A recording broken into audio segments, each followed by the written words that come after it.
తెలంగాణ తల్లి కోటొక్క వందనాలు మగు గన్న తల్లి నీకు పాదాలు వందనాలు మా తెలంగాణ తల్లి కోటొక్క వందనాలు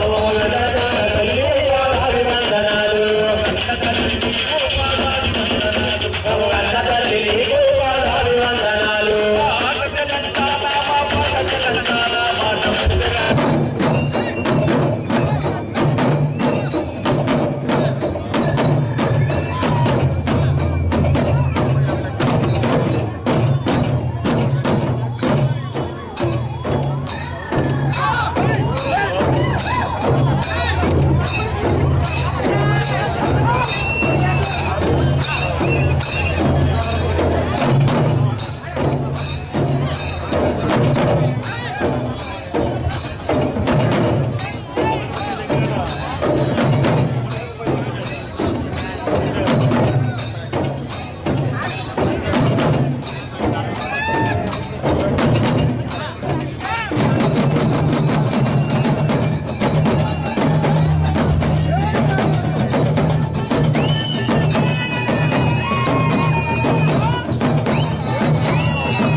డాక్టర్ కవంపల్లి సత్యనారాయణ గారు, చొప్పదండి శాసనసభ్యులు, ఆయన కూడా పిహెచ్డి చేసినటువంటి డాక్టర్ మేడిపల్లి సత్యం గారు, నగర కాంగ్రెస్ అధ్యక్షులు నరేందర్ రెడ్డి గారు, హుజూరాబాద్ నియోజకవర్గం నుంచి పోటీ చేసినటువంటి కొరితెల ప్రణవ్ బాబు గారు, కరీంనగర్ నుంచి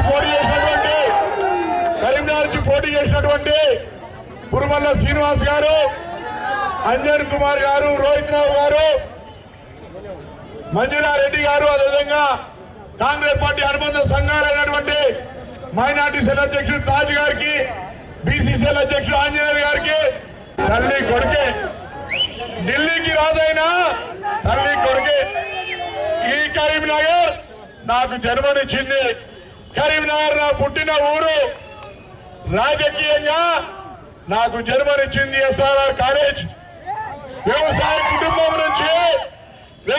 కుటుంబం నుంచి చదువుకునే సందర్భంలో ఎన్ఎస్ఐ నాయకుడిగా నాకు ఎస్ఆర్ఆర్ డిగ్రీ కాలేజ్ రాజకీయ జన్మనిస్తే అంచెలంచెలుగా మీ అందరి ఆశీర్వచనంతో మీ కాళ్ళ చేతుల మధ్యలో మీ కాళ్ళ ముందట పెరిగి జిల్లా ఎన్ఎస్ఐ అధ్యక్షుడిగా, రాష్ట్ర ఎన్ఎస్ఐ అధ్యక్షుడిగా, మళ్ళీ మార్కెట్ చైర్మన్ తర్వాత ఆనాడు దివంగత నాయకులు రాజశేఖర రెడ్డి గారి ఆధ్వర్యంలో కూడా మీ అందరి ఆశీర్వాదంతో కరీంనగర్ పార్లమెంట్ సభ్యుడైన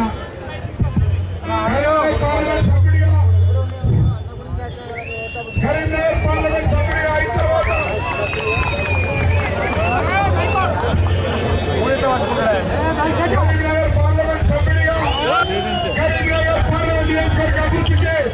నా వంతు బాధ్యతగా నేను ఏ విధంగా పనిచేసిన మీకు తెలుసు.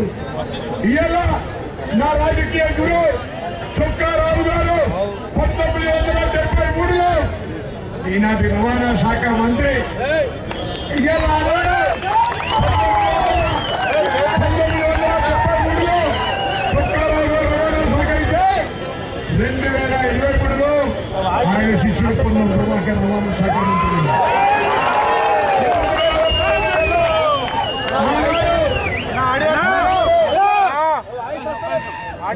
గౌరవంగా ఏ విధంగా తెలంగాణ కోసం పోరాడినో ఇవాళ తప్పకుండా జిల్లా మంత్రిగా ఈ నియోజకవర్గానికి సంబంధించి వివిధ 8 మంది శాసనసభ్యులు గెలిచాం.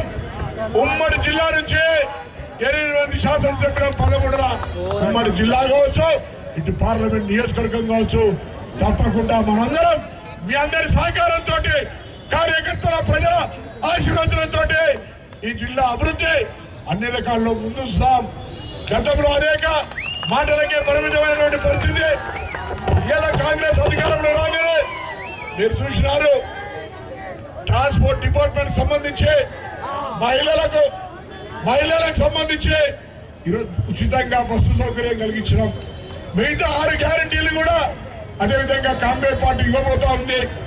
నేను కార్యకర్తలను నాయకులు ఒకటే కోరుతా ఉన్నా, గతంలో నియంతృత్వంగా ప్రతిపక్షాలకు కానీ పాత్రికేయులకు కానీ ప్రజాస్వామ్యవాదులకు కానీ ఆనాడు అవకాశం లేకుండే ఈరోజు ప్రగతి భవన్ గేట్లు తెరుచుకున్నాయి, కంచెలు తెగినాయి. ఎక్కడికి వెళ్ళినా ప్రజలు నేరుగా కలిసేటువంటి పరిస్థితి ఉంది. నేను నిన్న కూడా సిద్దిపేటలో జిల్లా అధికారులకు చెప్పినా ప్రభుత్వం మార్పు కోరుకున్నారు ప్రజలు. ప్రభుత్వం మారింది. ప్రభుత్వ ఆలోచన ప్రకారంగా ప్రజలకు సేవ చేయడానికి అధికారులు కూడా వారి వ్యవస్థను మార్చుకోవాల్సిన అవసరం ఉందని చెప్పిన. అదేవిధంగా ఇవాళ ఒకటే మాట మీరు చూస్తా ఉన్నారు. ఈ కరీంనగర్ ఇందిరాగాంధీ చౌక్ వేదిక నుంచి నేను గౌరవ ముఖ్యమంత్రి గారు రేవంత్ రెడ్డి గారి పక్షాన్ని అడుగుతా ఉన్నా, గౌరవ మాజీ ముఖ్యమంత్రి కేసీఆర్ గారిని, మీరు హాస్పిటల్లో ఉన్నారు, మర్యాదగా మిమ్మల్ని అందరూ చూడడానికి వచ్చినాం. కానీ ఈ వేదిక ద్వారా మిమ్మల్ని ఒక ప్రశ్న అడుగుతా ఉన్నా, మీ కుమారుడు కేటీఆర్ వర్కింగ్ ప్రెసిడెంట్ ఒక ప్రశ్న అడుగుతా ఉన్నా. ఇవాళ మీ శాసనసభ్యుడు మాజీ మంత్రి ప్రొఫెసర్ కడియం శ్రీహరి గారు మా ప్రభుత్వాన్ని కూలుస్తా అంటా ఉన్నాడు. ఇది మీరు చెప్పమన్నమాటనా? అధికారికంగా మాట్లాడుతూ ఉన్నాడా? కాకపోతే అధికారం కాకపోతే మీరు ఆయన ఎందుకు మందలిస్తలేరు? జవాబు చెప్పాలని వేదిక మీద నుంచి డిమాండ్ చేస్తా ఉన్నా. ప్రభుత్వం ఏర్పడి 6 రోజులు కూడా కాకపోతే నీ శాసనసభ్యుడు అవివేకంగా మాట్లాడుతుంటే ఎందుకు ప్రేక్షక పాత్ర వహిస్తా ఉన్నారు కేసీఆర్ గారు, కేటీఆర్ అని అడుగుతా ఉన్నాం. కనీసం నీ ఎల్బీనగర్ శాసనసభ్యుడు సుధీర్ రెడ్డికున్న అవగాహన కూడా మీకు లేదా? కనీసం ఈ ప్రభుత్వం 6 నెలలు ఏం చేస్తుందో చూడాలి తప్ప మనం మాట్లాడొద్దని చెప్తా ఉంటుంటే నీ కడియం శ్రీగారు గారు కాంగ్రెస్ ప్రభుత్వాన్ని కూల్చేస్తున్నట్ల. కాంగ్రెస్ ని ముట్టుకుంటే ఏమైతుంది? జాగ్రత్త అనే మాట చెప్తారు. ఈ వేదిక నుంచి ప్రజలు ఇచ్చినటువంటి ఆశీర్వచనం, ప్రజలు కోరుకున్న మార్పు, కాంగ్రెస్ మీద విశ్వాసం అమలు చేసి చూపెడతాం. ఇలా రైతులకు సంబంధించి కావచ్చు, లేదా తెలంగాణ యావత్ ప్రజలకు మంచి పరిపాలన ఇచ్చే బాధ్యత కాంగ్రెస్ ది. మొన్న ఒకసారి గౌరవ ముఖ్యమంత్రి రేవంత్ రెడ్డి గారి నాయకత్వంలో క్యాబినెట్ లో కూర్చొని పత్రికల్లో వచ్చింది, మీరు చూసినారు. ఒక విద్యుత్ శాఖ రివ్యూ చేస్తే ఒక విద్యుత్ శాఖలో 85,000 కోట్ల అప్పు, 85,000 కోట్ల అప్పు. నిన్న ఉత్తమ్ కుమార్ రెడ్డి గారు సివిల్ సప్లై శాఖ అప్పు ఎంత? 56,000 కోట్లు. ఒక సివిల్ సప్లై శాఖ 56,000 కోట్ల అప్పు, ఒక విద్యుత్ శాఖ 85,000 కోట్ల అప్పు. ఇంకా మిగతా శాఖల మీద కూడా అధికారులకు ఆదేశించినాం, శ్వేతపత్రం ఇవ్వండి. అసలు ఆర్థిక పరిస్థితి ఏంది, ఈ రాష్ట్ర ఆర్థిక పరిస్థితి ఏంటి ప్రజలకు చెప్పే బాధ్యత ప్రస్తుతం మీ ఆశీర్వచనంతో ఉన్నటువంటి కాంగ్రెస్ ప్రభుత్వం బాధ్యత. కానీ ఆర్థిక స్థితి తెలుసుకున్నంత మాత్రాన మనం ఇచ్చిన 6 గ్యారెంటీలు కావచ్చు, భవిష్యత్ కార్యాచరణ కావచ్చు, ఏవి కూడా ఆగవు. వాటన్నింటినీ ప్రజల బలంతో కాంగ్రెస్ కున్నటువంటి పరిపాలనా దక్షతతోటి అవన్నీ గౌరవ ముఖ్యమంత్రి గారి నాయకత్వంలో మంత్రి మండలి, శాసనసభ్యులు, పార్టీ కార్యకర్తల సహకారంతో ముందుకు పోతాం, అమలు చేస్తామనే మాట సందర్భంగా అమలు చేస్తున్నా. దయచేసి కార్యకర్తలారా, ఈ రోజు ఎవరైనా కడియం శ్రీహరి లాంటి వాళ్ళు కావచ్చు, ఇంకెవరైనా కాంగ్రెస్ పార్టీని ఏదైనా మాట అంటే ఒక్క నిమిషం కూడా ఊరుకోకుండా గట్టిగా రియాక్ట్ కావని చెప్పి సందర్భంగా కోరుతా ఉన్నా. ప్రతిస్పందన కాంగ్రెస్ పార్టీ గత 10 సంవత్సరాలుగా కార్యకర్తలు అనేక వేధింపులకు, ప్రజలు అనేకమైనటువంటి భయభ్రాంతులకు గురైనటువంటి పరిస్థితుల్లో ఈ ప్రభుత్వం ఏర్పడ్డది. నిన్న అధికారులు వాట్సాప్ కాల్ మాట్లాడాలి రేపు నుంచి నేరుగా ఫోన్ మాట్లాడేటువంటి పరిస్థితి వచ్చింది. ప్రజాస్వామ్యం ఉంది, ప్రజాస్వామ్యాన్ని కాపాడే బాధ్యత కాంగ్రెస్ కాబట్టి దయచేసి అందరినీ కోరుతా ఉన్నా, ప్రజాస్వామ్యాన్ని కాపాడే బాధ్యత ప్రతి కాంగ్రెస్ కార్యకర్తది. రాహుల్ గాంధీ గారు చెప్పినారు, భారత్ జోడో సందర్భంగా నఫరత్ జోడో ప్యార్ జోడో. రాహుల్ గాంధీ గారు చెప్పినారు, భారత్ జోడో నఫరత్ జోడో. ఈ రోజు కూడా ప్రజాస్వామ్యాన్ని కాపాడే బాధ్యత ప్రతి పౌరుని మీద ఉంది. అందులో ముఖ్యంగా ఆనాడు స్వాతంత్రం తెచ్చినటువంటి కాంగ్రెస్, తెలంగాణ ఇచ్చిన కాంగ్రెస్ ఈరోజు ప్రజాస్వామ్యాన్ని కాపాడడంలో మన పాత్ర మరవలేంది. భవిష్యత్తు కూడా ప్రజాస్వామ్యాన్ని ప్రజలకు ఇచ్చేటువంటి అన్ని రకాల హక్కుల్ని కాపాడే బాధ్యతగా ప్రతి కాంగ్రెస్ కార్యకర్త మీద ఉందని మనం చేస్తూ, నేను ఇంతకుముందు చెప్పిన ఢిల్లీకి రాదైనా తల్లి కొడుకే. నా జన్మ ఇక్కడ, నా రాజకీయ జన్మ ఎస్ఆర్ఆర్ కాలేజ్, నా జన్మ పార్లమెంట్ సభ్యుడిగా ఇక్కడ. తప్పకుండా ఈరోజు తెలంగాణ రాష్ట్ర ప్రభుత్వ మంత్రిగా ఈ ఉమ్మడి జిల్లాకు సంబంధించి నా ప్రధాన కర్తవ్యం. దాంతో పాటుగా ఈరోజు నన్ను గుండెల్లో పెట్టుకొని ఎత్తుకొని హుస్నాబాద్ నుంచి అసెంబ్లీకి పంపిన వాళ్ళందరూ కూడా తల వంచి పెడతా ఉన్నాను. ఈరోజు రాజకీయంగా పునర్జన్మనిచ్చినటువంటి హుస్నాబాద్ ప్రజలకు జీవితకాలం రుణపడుతానే మాట కూడా మనం చేసినాం. అదేవిధంగా ఇక్కడ ఉన్నటువంటి నా కాంగ్రెస్ పార్టీ ఆధ్వర్యంలో రాహుల్ గాంధీ గారు, ప్రియాంక గాంధీ గారు, సోనియా గాంధీ గారు, మల్లికార్జున ఖార్గే గారి నాయకత్వంలో మీ అందరి సహకారంతో కుటుంబంగా 36 సంవత్సరాలైంది నేను ఎన్ఎస్సీ అధ్యక్షుడిగా ప్రారంభించిన జీవితాన్ని. 1987లో నేను డిగ్రీ కాలేజీ అధ్యక్షుడిని.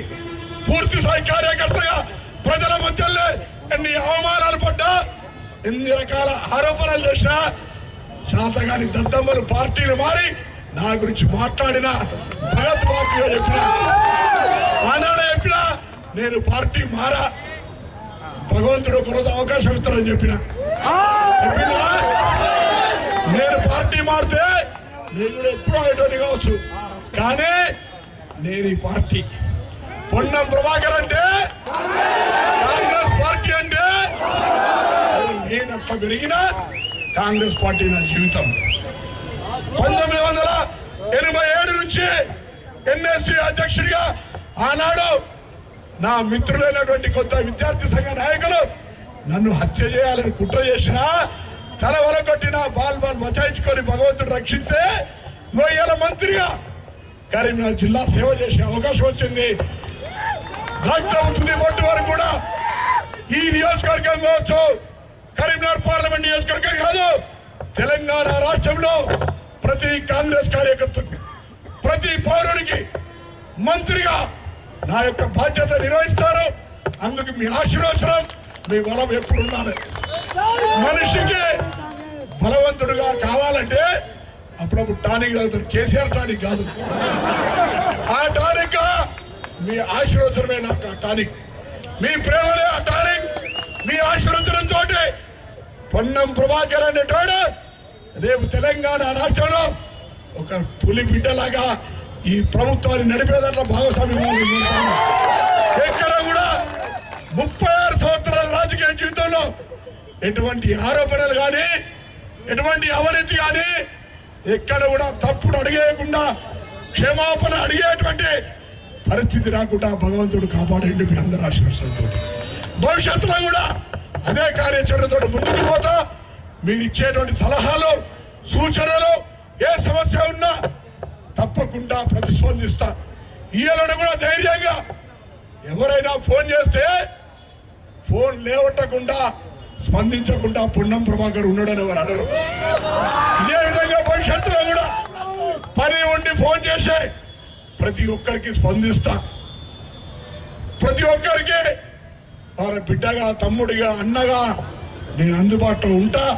ప్రభుత్వ కార్యక్రమాలన్నీ అన్ని జిల్లాల కంటే ఉమ్మడి జిల్లాలో ముందు వరుసలో ఉంచే విధంగా ప్రతి కార్యకర్త, ప్రతి పౌరునితోటి కలిసిమెలిసి నడవాలని కోరుతూ, ఆలస్యమైంది ఏది ఏమైనా ఈరోజు మీ ప్రేమ అనే టానిక్ తోటి, మీ ఆశీర్వచనం అనే బలంతో తప్పకుండా రేపటి నుంచే జరిగే శాసనసభల లోపల ప్రభుత్వానికి ఒక ప్రతినిధిగా, ప్రజలకు సంబంధించినటువంటి అంశాలుగా తప్పకుండా ముందుకు తీసుకుపోతాననే మాట మనం చేస్తూ మీ అందరిని ముందట చిన్న నెక్కరేసుకున్నటువంటి ఎన్ఎస్సీ నాయకుడు కానించి ఇలా రాష్ట్ర మంత్రి దాకా అయ్యే అవకాశం మీ కళ్ళ ముందు పెరిగిన బిడ్డను.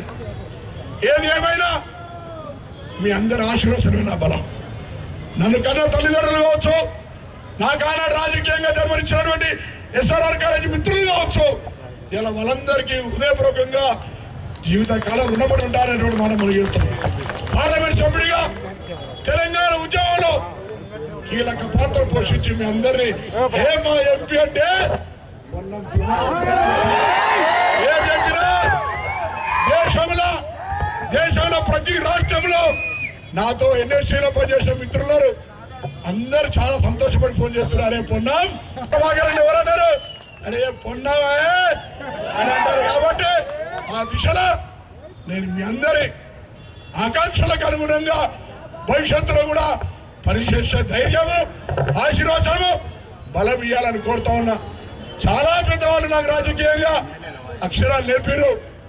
ఒకవైపు నా గురువు చుక్కారావు గారు అయితే పక్కనే సత్యనారాయణరావు గారు, ఆ పక్కనే వెంకటస్వామి గారు, వాళ్ళు ముగ్గురు కలిసి తీసుకుపోయి రాజశేఖర రెడ్డి గారు తర్వాత పార్లమెంట్ లో జైపాల్ రెడ్డి గారు. ఈ 5గురు మామూలు వ్యక్తులు కాదు. 5గురు దగ్గర 5 అక్షరాలు నేర్చుకొని, బీజాక్షరాలు నేర్చుకొని ఇలా మీ బిడ్డ మామూలుగా రాజకీయానికి సంబంధించినటువంటి అంశంలో కాదు, తప్పకుండా ఆ భయ సంకల్పంతో మీ అందరి ఆశీర్వతులతో ఈ జిల్లాను అన్ని రంగాల్లో ముందుంచే విధంగా వ్యవహరిస్తారనేటువంటి మాట మీకు ఇస్తూ మీ అందరి ఆశీర్వాదానికి మరొక్కసారి హృదయపూర్వకంగా ధన్యవాదాలు తెలియజేస్తూ ఢిల్లీకి రాజైన తల్లి కొడుకే అన్నటువంటి మాటను తప్పకుండా రుజువు చేస్తా. మీ అందరి ప్రేమను పొందుతారని మనం చేసుకుని నమస్కారం చెప్తూ సెలవు తీసుకుంటా ఉన్నాను.